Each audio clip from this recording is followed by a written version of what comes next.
सोचो और अमीर बनो। थिंक एंड ग्रो रिच का हिंदी अनुवाद। लेखक नेपोलियन हिल। लगन के 50 सेंट के सबक। जीवन में मिले कड़ी अनुभवों की सीख से डर्बी को एक सही पाठ मिला कि मना करने का मतलब हमेशा ना नहीं होता। एक दिन अपराह्न में वो अपने चाचा को एक पुराने मिल में गेहूं पीसने में मदद कर रहा था। चाचा का एक बड़ा फार्म था जिसमें कई आध बटाई वाले लोग रहते थे। तभी चुपचाप द्वार खुला और एक श्यामल बन की लड़की वहां आई और चुपचाप दरवाजे के पास बैठ गई। उनके चाचा ने उस लड़की को रुखाई से पूछा, तुम्हें क्या चाहिए? उसने धीमे से कहा, मेरी माँ ने कहा है कि 50 सेंट उसे दे दें। मैं कुछ नहीं दूंगा, चिल्लाकर बोला। वापस घर जाओ, ठीक है? पर वो लड़की हिली भी नहीं। चाचा अपने काम में मगन हो गया और उसने यह देखा ही नहीं कि लड़की वहां से गई नहीं। अचानक उनकी नज़र पड़ी और चिल्लाकर बोले, तुम गई नहीं? मैं कुछ नहीं दूंगा, अब जाओ नहीं तो तुम्हारी पिटाई करूंगा। लड़की ने फिर भी यही कहा, ठीक है, पर हिली नहीं। अब चाचा ने उस बोरे को हटाया जिसमें वो अनाज का आटा भर रहे थे और एक डंडा लेकर उस लड़की की तरफ बढ़े। उस इलाके में गोरे लोगों की अवमानना काले लोग नहीं कर सकते हैं। डर्बी को लगा कि वो एक हत्या के चश्मदीद गवाह बनने वाले हैं। उन्हें मालूम था कि उसके चाचा बड़े क्रोधी और तुनुक मिजाज के हैं, परंतु उनको आता देखकर वो लड़की दृढ़ता से खड़ी हो गई और पूरी जोर से चीखी, मेरी माँ को 50 सेंट चाहिए ही। चाचा अचानक रुका, उस लड़की की आंखों में देखा तथा डंडा एक तरफ रखकर जेब से आधा डॉलर निकालकर उस लड़की को दे दिया। लड़की वो लेकर दरवाजे की तरफ गई, परंतु उसकी आंखें चाचा को देखती रही, जिन पर अभी अभी उसने विजय प्राप्त कर ली थी। जब वो चली गई तो चाचा 10 मिनट तक खिड़की के बाहर निखारता रहा। वह उस घटना पर विचार कर रहा था।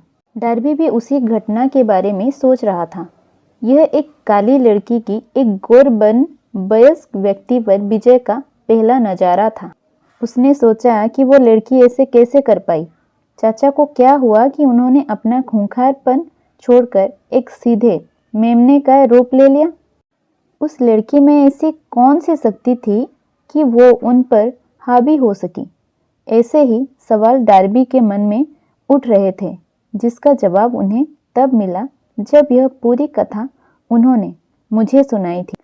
इत्तेफाक से यह कथा उसी जगह सुनाई गई थी जहां वो घटना घटी थी। मैं भी उस घटना के बाद 25 वर्षों तक उस शक्ति की समीक्षा करता रहा, जिसने एक कमजोरी, बेपढ़ी लिखी, श्याम बन्नी कन्या को एक संपन्न गौरबन के वयस्क पर विजय दिलाई थी। जब हम एक पुरानी मील के पास खड़े हुए थे तब डर्बी ने पूरी कहानी सुनाई इस असाधारण विजय की और पूछा, आपका क्या ख्याल है? वह कौन सी ऐसी ताकत थी जिसने मेरे चाचा को इस प्रकार हतप्रभ कर पराजित कर दिया था? इस प्रश्न का उत्तर इसी पुस्तक में वर्णित सिद्धांतों में मिल जाएगा।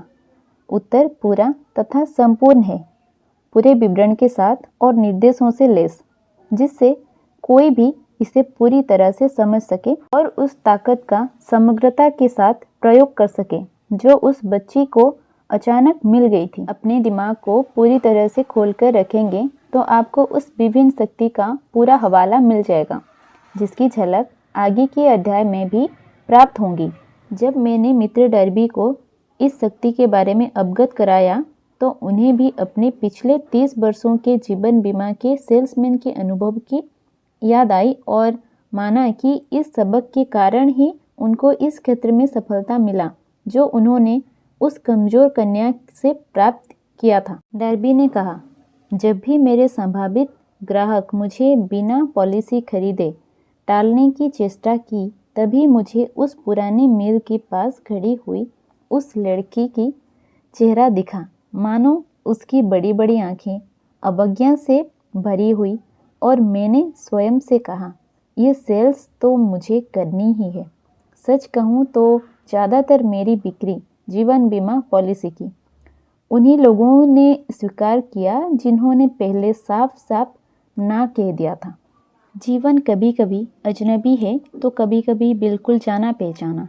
सच कहूँ तो सफलता और असफलता की जड़ें हमारे आम अनुभवों में निहित रहती है। बहुत से प्रश्नों के उत्तर तलाशने के लिए ये पुस्तक लिखी गई है। उनका उत्तर ये 13 सिद्धांतों के वर्णन में निहित है। लेकिन याद रहे कि जब आप ये पुस्तक पढ़ रहे हो सकता है कि आपके दिमाग में भी बहुत सारे विचार, ध्यान या तरकीब कौंधे जिससे आप अपनी जिंदगी की विभिन्नता पर विचार करने को बाध्य हो जाएं।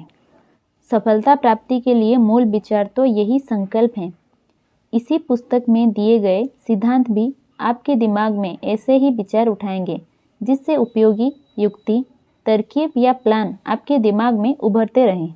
जब आप सोचो और अमीर बनो प्रक्रिया प्रारंभ करेंगे तो आप पाएंगे कि धन संपत्ति की शुरुआत मानसिक स्थिति से ही होती है, जिसमें मेहनत से ज़्यादा आवश्यक है कि उद्देश्य की स्पष्टता हो। आप में से शायद हर आदमी जानना चाहेगा कि धन संपत्ति देने वाली मानसिक स्थिति कैसे प्राप्त की जाए। इस पुस्तक का मूल उद्देश्य सभी के मन से असफलता का जागरूक चेतना को हराकर सफलता के प्रति जागरूक कराना। मुझे 25 वर्षों के गहन शोध और 25,000 लोगों के जीवन विश्लेषण में जूझना पड़ा, क्योंकि मैं भी जानता था कि आदमी इतना धनी कैसे बन पाता है। सत्य तो ये है कि बिना उस शोध के यह पुस्तक लिखी भी नहीं जाती।